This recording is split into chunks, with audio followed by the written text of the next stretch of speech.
মেজ বউকে পাঠানোর ভয় একেবারে দাতা কর্ণ হয়ে গেলে দেখছি। থামতা বলছি মা, সাতজন্মে কোনো যোগাযোগ নেই, এখন উপযাজক হয়ে পাঠালে।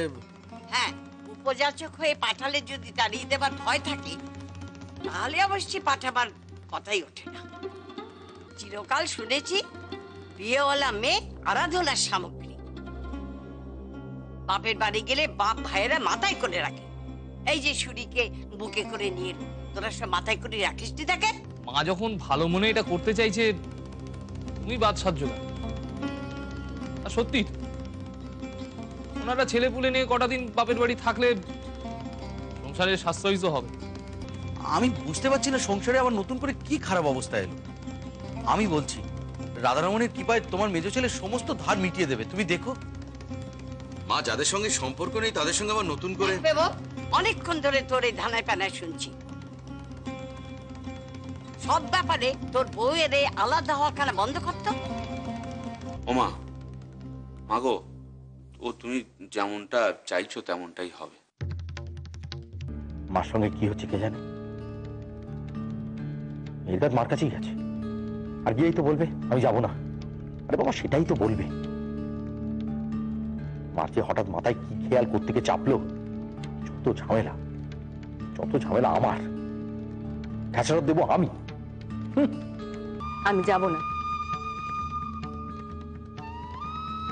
আমাকে বলার কি আছে, মাকে গিয়ে বল। সেইটাই কইতে গেছিলুম। মা কি বললো? কোনো কথাই কইলেন না। যা কওয়ার তিনি নাকি ছেলেদের কয়ে দিয়েছেন, আর কোনো কিছু কওয়ার প্রয়োজন নেই। হাইকোর্টের হুকুম তো জারি হয়ে গেছে। সে হুকুম যদি আমি না মানি? এই মানবে না মানে? তুমি মায়ের হুকুম মানবে না? ন্যায্য হুকুম হলে অবশ্যই মানবো, অন্যায্য হলে নয়। মার ন্যায্য অন্যায্য বিচার করবে তুমি? করবো না কেন? মানুষ হয়ে যখন জন্মেছি, ভগবান যখন চোখ কান মন বুদ্ধি দিয়েছেন। মানুষ হয়েছে বলে গুরুজনদের সবসময় ব্যাখ্যান চাইবে কেমন, তাই না? পায়ে মাথায় কখনো এক হয় না, বুঝেছ? তোমার সঙ্গে তর্ক করার বাসনা আমার নেই। তোমার মাকে বলে দাওগে এতকাল পর বাপের বাড়ি আমি যাব না। ইচ্ছে হয় নিজে গিয়ে বলো, আমি বলতে পারবো না। আশ্চর্য, এমন বেহায়া মেয়ে মানুষ আমি কখনো দেখিনি। কত ভাগ্য করে তবে মায়ের মত হলো। দোহাই তোমার ভাগ্যের কথাখানা থামো।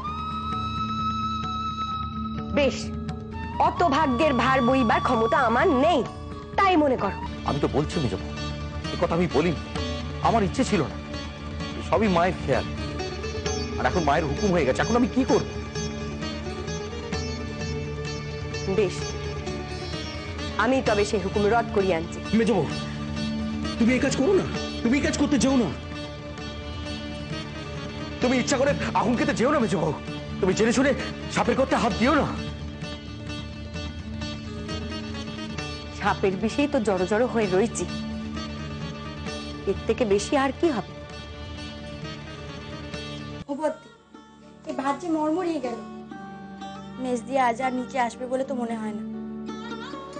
তোরা খেয়ে নে, কতক্ষণ আর ভাতের থালা আগলে বসে থাক। তুমি? আমি আর একটু দেখি। মা চাইছেন বাপের বাড়ি পাঠাতে, তাতে কি যে তার অসুবিধে বুঝি নে বাপু। যাবো না বললে তো হবে না। এ বাড়িতে থাকতে হলে আমার কথা, তোমার স্বামীর কথা মেনে তবে এ বাড়িতে থাকতে হবে। মানার মতো কথা না কইলে তা মানবো কেমন করে? ও, মানার মতো কথা বলা হয়নি বুঝি? আর বাকি বউরা দিয়ে নিয়ে কোনো কথা কয়নি? তারা কেন বলেনি সে আপনিও জানেন, আমিও জানি। তাছাড়া কে কি বলেছে না বলেছে তা জেনে আমি কি করব? বাবা যখন উদ্দেশ করেছেন, দূর দূর করে খেদিয়ে দেওয়া হয়েছে, আর এখন নিজের সংসারে ভাতের আকাল পড়েছে বলে ঢেলে পাঠিয়ে দেওয়া হচ্ছে। খুব তো মানের বড়াই, কাকে মান বলে কাকে অপমান বলে সে জ্ঞান নেই আপনার? বেঁচে বউ,